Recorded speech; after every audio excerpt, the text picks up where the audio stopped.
अस्सलाम वालेकुम, कैसे हैं आप दोस्तों। मेरा नाम है Mohammad Bilal. Unique air cool and services channel पे आपको खुश आमदीद कहता हूँ। दोस्तों आज हमारे पास ये एक वाटर कूलर आया है रेस कंपनी का। कंपनी कोई भी हो, इनका जो इनकी थ्योरी है वो एक ही होती है। तो अब हमने इसकी कंप्लीट जो रिपेयरिंग है वो देखनी है, किस तरीके से हम इसकी कहाँ से रिपेयरिंग स्टार्ट करेंगे और किस तरीके से करेंगे। तो चलिए दोस्तों, टाइम वेस्ट किए बगैर आपको मैं इसकी बैक साइड पे लेके चलता हूँ। ये हमने इसका जो टॉप है ये खोला था और इसके बाद हमने कंप्लीट कूलर को प्रेशर दिया है, कंडेंसर को अलग प्रेशर दिया है और इंटरनल साइड को अलग प्रेशर दिया है। कि जो कंडेंसर वाली साइड है ये आप देख रहे हैं, इसको मैंने यहाँ से प्रेशर दिया था और यहाँ से डेड कर दिया। ये वाली आगे वाली साइड मैंने डेड कर दी है और इसको प्रेशर दिया है मैंने 150। तो सारी रात ये प्रेशर में रहा है और जब सुबह आकर मैंने चेक किया तो इसका जो प्रेशर है वो काफ़ी ज़्यादा डाउन हो चुका था। और अब एक इंटरनल साइड की बात की जाए, इंटरनल साइड को मैंने 100 प्रेशर दिया था और ये भी डाउन हो गया है और ये भी तकरीबन 80 की राउंड अबाउट रह गया है। आपके सामने ये काफ़ी ज़्यादा रस्टेड है, इसकी वजह से इसमें कहीं ना कहीं लीकेज ज़रूर है। और लीकेज ट्रेस करने के बाद एक चीज़ आपको और बताता चलूँ, इसका जो कंप्रेसर है वो भी डेड था क्योंकि पानी ऊपर से आया और एक तो ये रेन है ये भी उन्होंने ओपन छोड़ी हुई है और यहाँ से भी पानी नीचे जाता रहा और बारिश का पानी ये नीचे ट्रे में आया, कुछ पानी ऊपर से आया बारिश का और जिस वजह से कंप्रेसर का जो कॉमन का टर्मिनल है वो डेड हो गया था। तो अब हमने क्या करना है जी, कंडेंसर को अलग करना है और इंटरनल साइड को अलग प्रेशर देना है जैसे कि हमने पहले दिया हुआ है। और ये वाली इन टेप्स वगैरह को हम अलग करेंगे, उतारेंगे और फिर इसके जो जॉइंट्स है तमाम जॉइंट्स को दोबारा चेक करेंगे जाग के साथ, ताकि हमें लीकेज मिल सके और हम इसका जो कंप्रेसर है वो डाल सकें। जी दोस्तों, फाइनली हमने लीकेज ट्रेस कर लिया है। इसका जो इंटरनल साइड है ये आप देख रहे हैं कि ये यहाँ से हल्का हल्का सिम रहा है। बज़ाहिर तो इसके जो जॉइंट्स हैं वो सारे खुश्क हैं, लेकिन अगर ये चीज़ देखी जाए तो ये यहाँ से लीकेज है।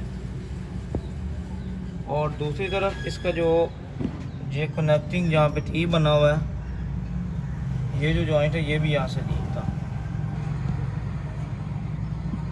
ये टी वाला।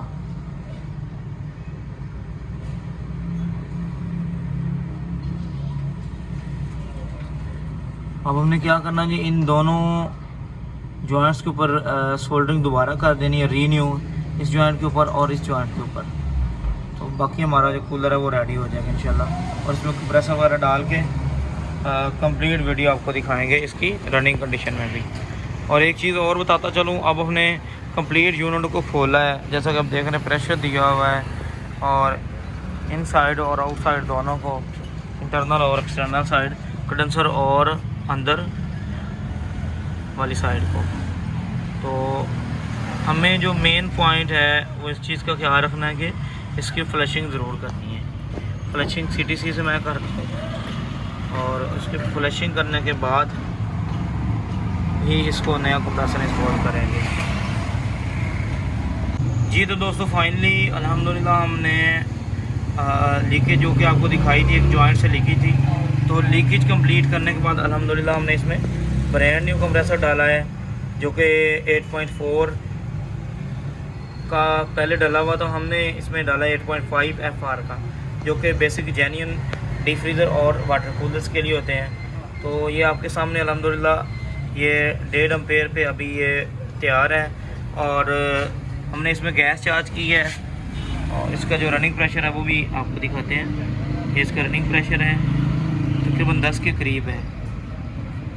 तो आहिस्ता आहिस्ता ये जो रनिंग प्रेशर है भी इसके नीचे आ जाएगा और इसकी जो रिटर्न है वो भी आपको दिखाते हैं। अच्छा दोस्तों, आपको एक चीज़ बताता चलूँ, अगर आप डीप फ्रीज़र या वाटर कूलर्स के एम्पेयर को डाउन करना चाहते हैं तो आप इसमें जो फ़िल्टर है वो बड़ा लगाया करें, क्योंकि जो ड्रायर है या फ़िल्टर है, बेसिक जो ड्रायर होता है, ड्रायर अगर बड़ा लगाएंगे तो इसमें आपके जो अम्पेयर्स का वो काफ़ी डिफरेंट आ जाएगा और आपके जो अम्पेयर्स हैं वो डाउन हो जाएंगे। और चलिए अब आपको दिखाते हैं हम अब इसकी जो रिटर्न है वो। तो दोस्तों रिटर्न आना शुरू हो गई है।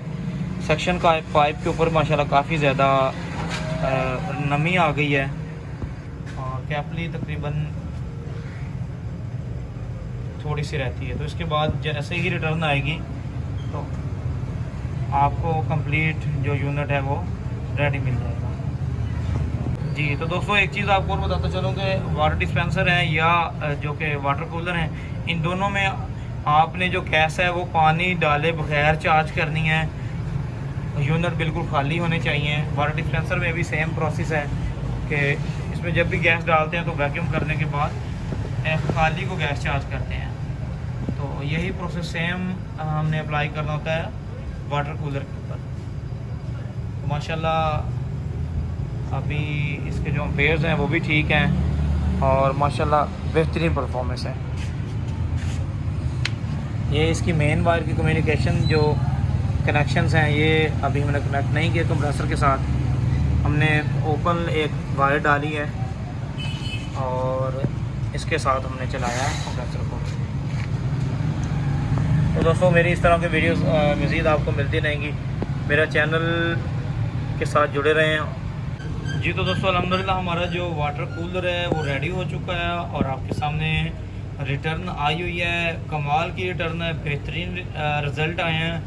तो अब हमने इसको रीपैक करना है और फाइनली जो हमारे रिज़ल्ट हैं वो आपको दिखा रहे हैं।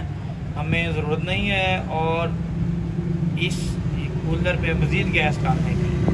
तो कंप्रेसर की जो कंडीशन है माशाल्लाह वो बिल्कुल नॉर्मल कंडीशन है, ठंडा है बिल्कुल। अल्हम्दुलिल्लाह हमने कंप्लीट जो वर्किंग की है वो आपको दिखाई है, एक एक पॉइंट दिखाया है। और अब जो रनिंग प्रेशर है वो आपको दिखाते हैं, दोबारा दिखा देते हैं। 5 और 0 के दरमियान हमारा जो रनिंग प्रेशर आ रहा है। और उसके अलावा कंप्रेसर के अम्पेयर्स की बात की जाए तो वो भी नॉर्मल हैं जी। तो दोस्तों अल्हम्दुलिल्लाह हमने अपना काम कंप्लीट किया है। कंप्रेसर के जो अम्पेयर्स हैं वो आपके सामने हैं, नॉर्मल अम्पेयर हैं जो कि एक वाटर कूलर के होने चाहिए।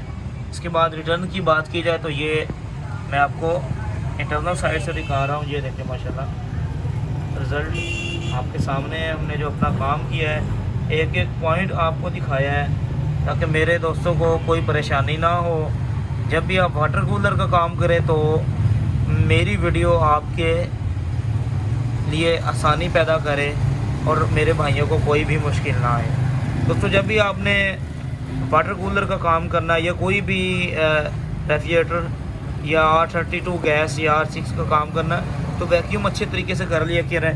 तो फ़िल्टर की बात करो तो फ़िल्टर बिल्कुल नॉर्मल कंडीशन में है, आम कंडीशन में बिल्कुल नॉर्मल है, गर्म नहीं है, हल्का हल्का सा इसमें टेम्परेचर है। तो दोस्तों इसी तरह की वीडियोज़ इंशाल्लाह आपको मिलती रहेंगी। तो नेक्स्ट वीडियो में मिलते हैं, अपना ख्याल रखिएगा। अल्लाह हाफ़िज़।